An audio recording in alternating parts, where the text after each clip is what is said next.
Bom, gostaria primeiro de me apresentar. Eu sou o pai da Caroline e da Júlia, médico formado pela Escola Paulista de Medicina em 1981 e quero aqui dar a minha contribuição para a gente ajudar a entender um pouco o que está acontecendo nas escolas com o vírus, a quarentena e toda essa bagunça que está em relação a esse vírus que causou essa situação horrorosa em que o mundo inteiro está metido.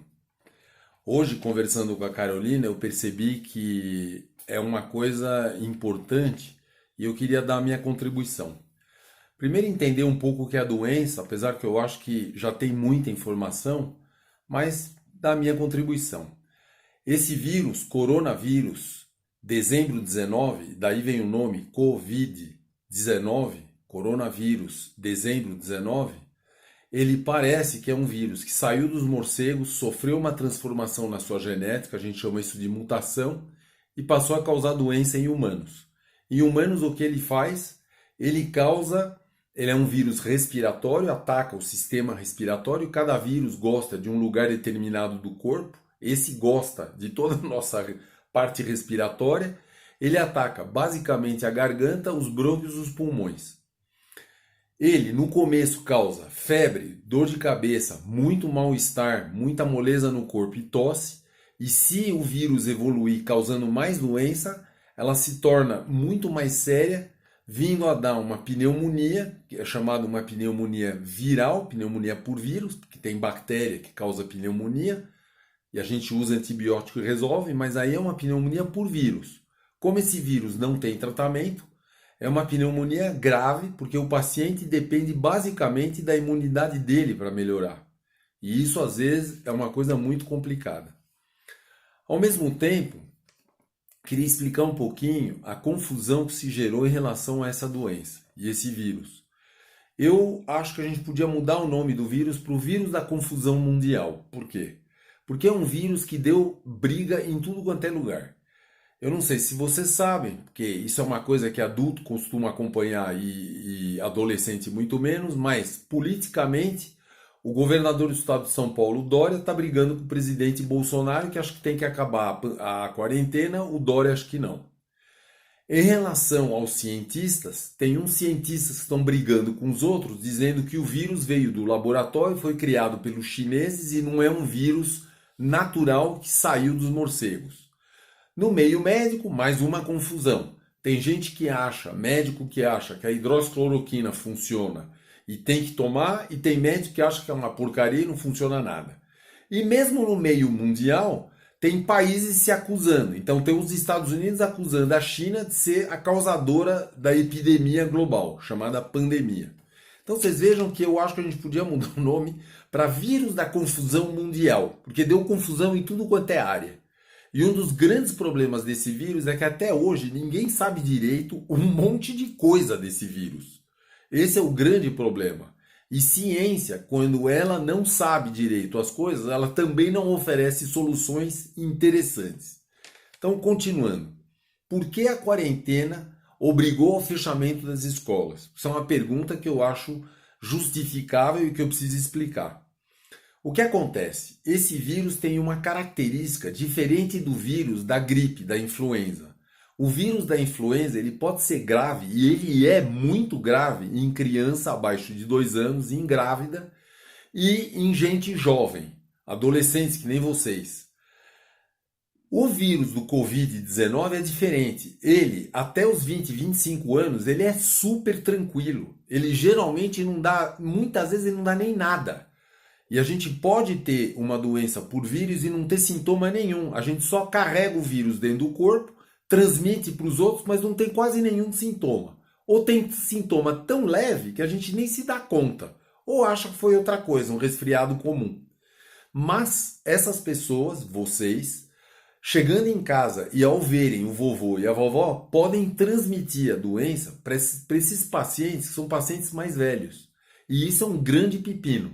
Porque acima dos 60, 70 anos, essa doença pode ser super grave.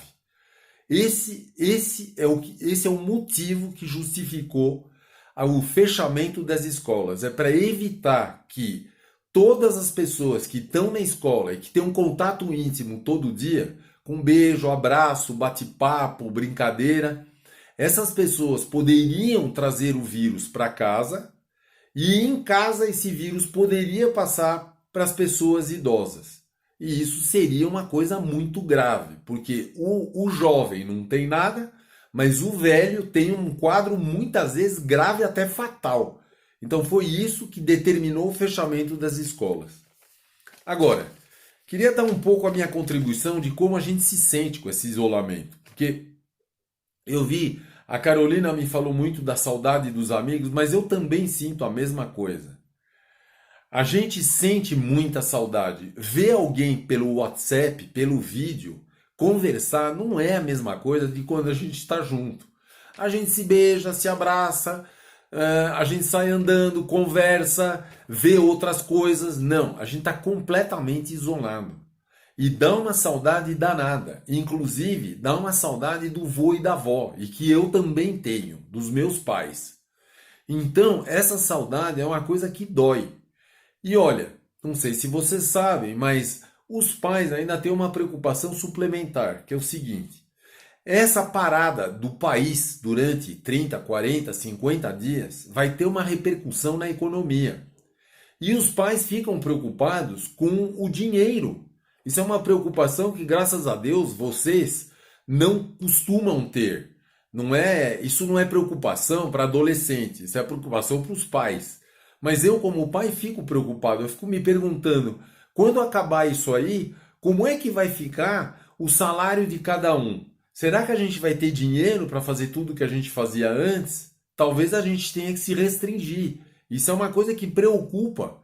Então, fora a saudade que vocês estão sentindo e que eu também sinto, ainda tem esse problema adicional. O que vai ser da vida econômica? Agora, como toda coisa ruim traz uma coisa boa, isso sempre é verdade e em qualquer situação, deixa eu contar uma coisa boa dessa porcaria desse vírus. É que quando acabar a quarentena, que a gente abraçar o vô, a avó, que a gente abraçar os amigos, vai ser um abraço completamente diferente. Porque é um abraço em que a gente vai sentir muito mais coisa do que a gente sentia antes. A gente já sentia amor, mas a gente vai entender como esse amor é importante. E isso é uma coisa muito valiosa. Porque às vezes no corre-corre do dia a dia, a gente acaba esquecendo e pensando em outras coisas, de tanto que as pessoas estão ocupadas. Quando acabar esse período de quarentena e que a gente puder ver de novo o amigo ele não vai ter o mesmo valor, ele vai ter muito mais valor. E uma segunda coisa que eu queria dizer para vocês, que eu acho importante, aliás, fundamental, e eu tenho visto a Carolina fazer isso quando ela está no computador, é o seguinte. Parabéns por vocês estarem assistindo às aulas no computador. Precisa de uma baita de uma disciplina para fazer isso. Porque a vontade que dá é de ficar deitado, assistindo televisão, no celular, no TikTok, ou no WhatsApp, batendo papo, ou de papo pro ar, ou andando de bicicleta no meio da rua. Quando a gente precisa estudar sozinho, isso requer autodisciplina. E olha, autodisciplina não é para jogar confete para vocês, mas quando vocês têm autodisciplina, isso já dá uma garantia para os pais que vocês vão longe. Isso é muito importante. Não tem evolução sem disciplina. E a disciplina ela tem que partir de mim. Não é meu pai que tem que ficar me falando, vai escovar o dente, vai deitar, vai estudar, você fez a lição, você tem prova, você reviu a matéria. Não, isso sou eu que tenho que fazer sozinho. Essa é minha responsabilidade. Quando eu sei que vocês estão indo para o computador sozinhos, que nem eu vejo a Carolina, eu fico feliz e fico admirado. E falo assim, puxa, que bacana. Ela entendeu o que ela vai precisar fazer para a vida dela. Então, na quarentena, vocês estão ganhando alguma coisa. Não é só perda. Essa era a minha mensagem. Força aí, porque isso vai acabar. E quando acabar, a gente vai poder dar aquele abraço apertado diferente.